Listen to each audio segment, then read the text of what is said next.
Jacob Baum, and he came to Kentucky, changed his name over to Beam. That was the first generation of him. And then his son took over, moved it a little bit further. Then the next son took over.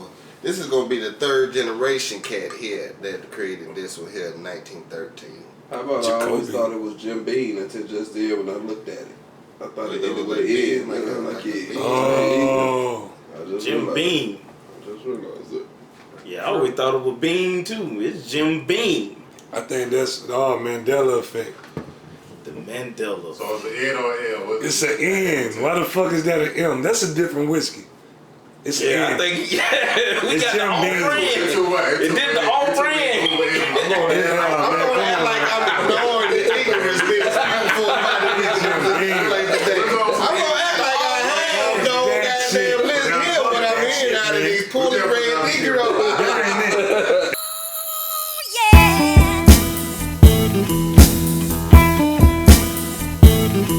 Wow. Jim Beam. I feel sorry. Oh Lord, they done changed it right in my face. Repeal. They done changed it up. They done changed it. It's Jim Beam. That's some new shit, man. That can't be That's it. some new shit, man. I always thought it was Jim Beam. I always thought it was Jim Beam. Like a bean sprout? Like a beam. Yeah. Jim Beam. That's a repeal. Bring it back. Jimmy B. Bring it That's back. a- Well, Valentine. apparently it's Jim Beam, not Jim Beam. All right. Yeah. You learn stuff here, huh? Repeal batch. You learn stuff here. Google that shit. Jim Beam. Jimmy B.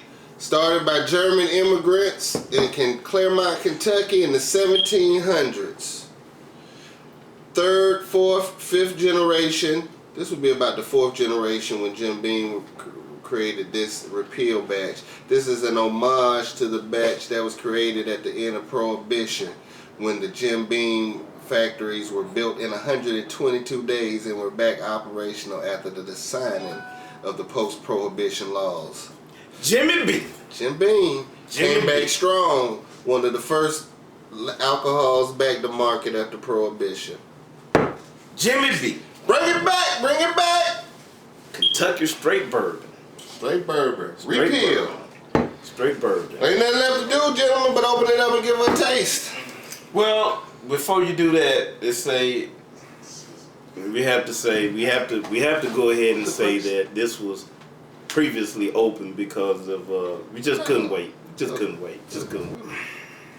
Once again, this is a 86 proof whiskey. So we're gonna pour a little bit in here. Going neat today, huh? You know, that's how we do it, so we can get the people the actual taste of the stuff. You know, pour a little water. You know, the rule is to get it down to about 35% sipping. We'll open up all the flavors in it. Bring it back. Ooh, they got some little gas on it.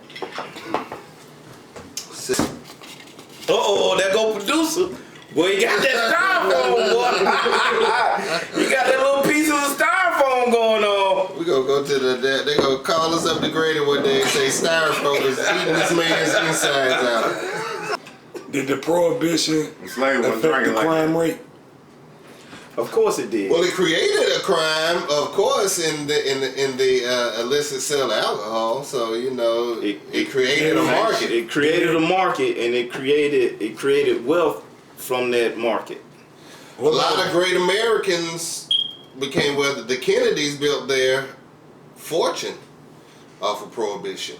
So, but yeah, anytime you tell people they can't, then there's gonna be money to be made. It's like with cocaine or marijuana or whatever. As soon as you tell people can't, there's money to be made off of it. yep, at the end of I can imagine them just stopping anything like that right now, just saying no more alcohol. Well, they said no more abortions. I mean, it could be done. Wow. Yes, Lord. It could be done. I know we drink. Jimmy B. Jimmy B. Talk to me. Bring it back, bring it back. I bet Muggs, when he opened that distillery after them 120 days, people were lined up to get that alcohol. I'm lined up right now to get it. Touche. Jimmy B. Woo! Producer So Rick, what you been up to? Nah, he's got his mouth full over there. Somebody brought chicken. He never seen chicken before. Man, that man eat more chicken than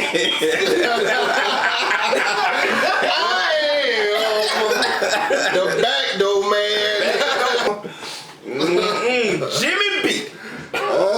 Jimmy B. What men don't know, little girls understand. Back door man. I thought you said the man ate salad all day. Hey man, that's why he on that chicken, man. The man ain't had no more salad, man. Man saw that meat, boy, being worked up, boy. Meat make him think he's strong. His back teeth start tingling. He know them canines started wearing. Jimmy B. It's the goddamn grease. Is that what it is? That's what it is. That man boiled wings for 3 hours in some grapeseed oil. Why? Man, I just happened to look over there. I'm like, hey man, them things been boiling since I came in here, man. I thought it was water at first. I waited. I'm like, oh, he about to make some gravy. Why would you buy 15 bottles? Why would you buy a $15 bottle of oil and fry wings in it? And fry $3 wings in it. Yeah, man. Oh, Great. That must be how the. I don't know. What do you do with grapeseed oil? apparently you boil wings in it. I don't even know how you get enough grape seeds to even make oil. That's a long day. I might go and say this is a wintertime whiskey. You know? Yeah, just this on is the depth of the taste. This is a wintertime whiskey. I'm over here sweating like a Coke bottle at the barbecue already. It is. Kentucky bourbon whiskey. Repeal. Jim Beam.